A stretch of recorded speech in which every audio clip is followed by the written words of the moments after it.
Assalamualaikum warahmatullahi wabarakatuh. Selamat pagi anak-anak semua, bagaimana kabarnya? Semoga tetap sehat dan semangat mengikuti pembelajaran IPA dari rumah. Di pertemuan ini kita masih di bab 2 tentang gerak lurus pada benda, gaya, dan hukum Newton. 2 pertemuan lalu kita sudah membahas tentang gerak lurus, ya, ada GLB, GLBB. Kemudian pertemuan setelah itunya kita membahas tentang gaya. Hari ini kita akan mempelajari tentang hukum Newton.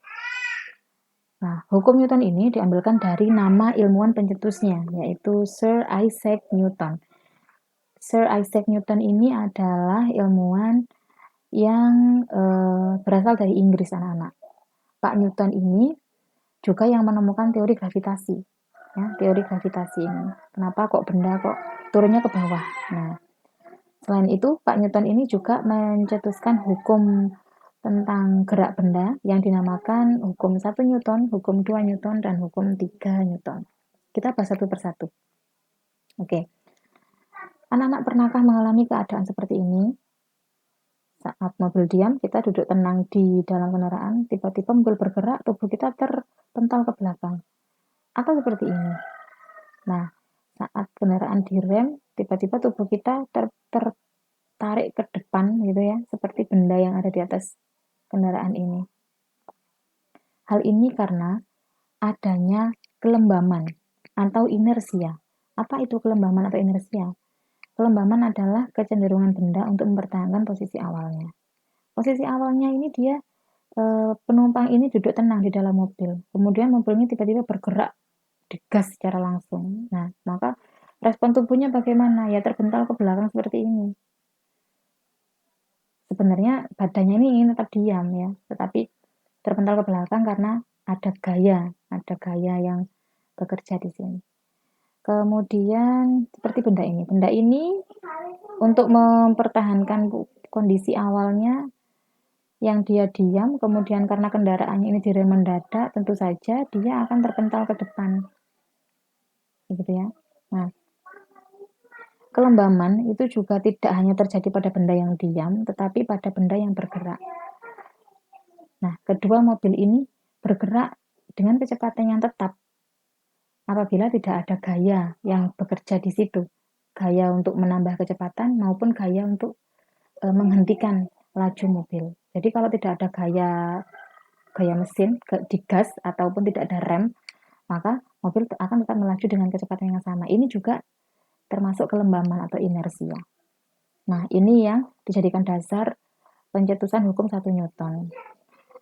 Jikalau resultan gaya yang bekerja pada benda adalah 0, maka benda akan bergerak dengan kecepatan tetap atau benda yang diam tetap diam. Seperti tadi ya. Secara matematis, hukum 1 Newton ini dirumuskan sigma F sama dengan 0. Tidak ada gaya yang bekerja ya pada hukum 1 Newton ini. Jadi benda yang diam akan tetap diam, benda yang bergerak akan tetap bergerak. Nah, contoh lain adalah seperti pada gambar ini ya. Kenapa buku yang ada di atas meja ini kok tetap berada di atas meja?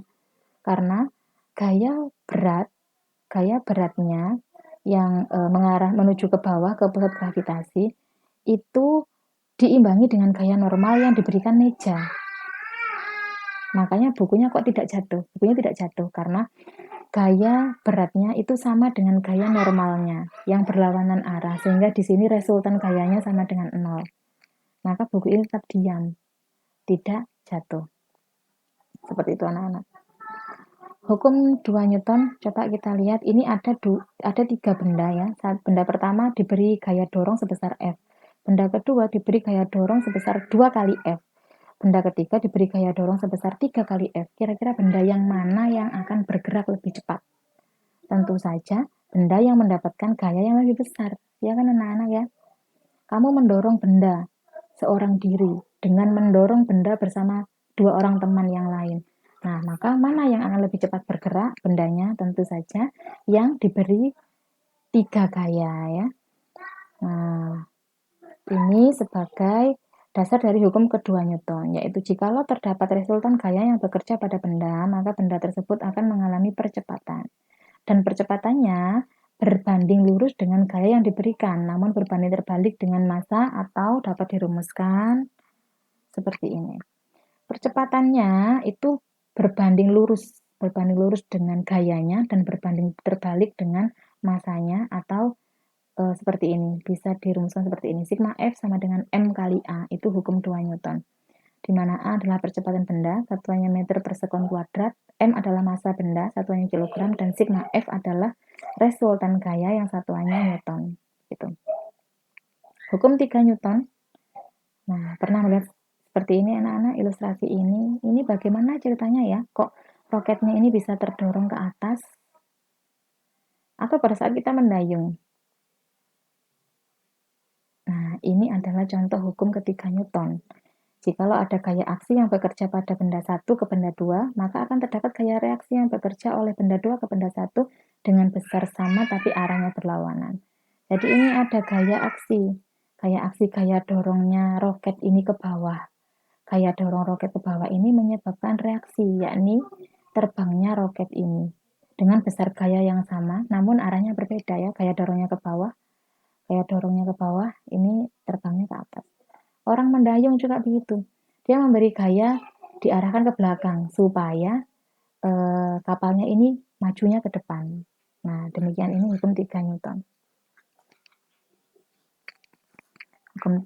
Hukum 3 Newton atau dirumuskan secara matematis seperti ini. F aksi, gaya aksi sama dengan min F reaksi.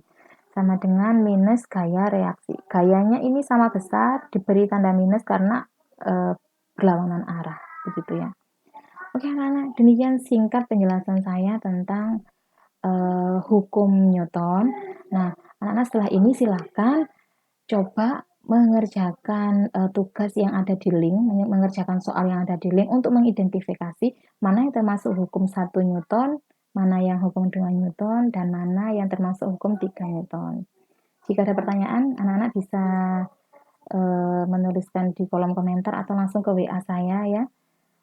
WA saya di yang video awal dulu pernah saya catatkan. Nah, bisa dibuka-buka lagi videonya. Terima kasih, semoga bermanfaat. Wassalamualaikum warahmatullahi wabarakatuh.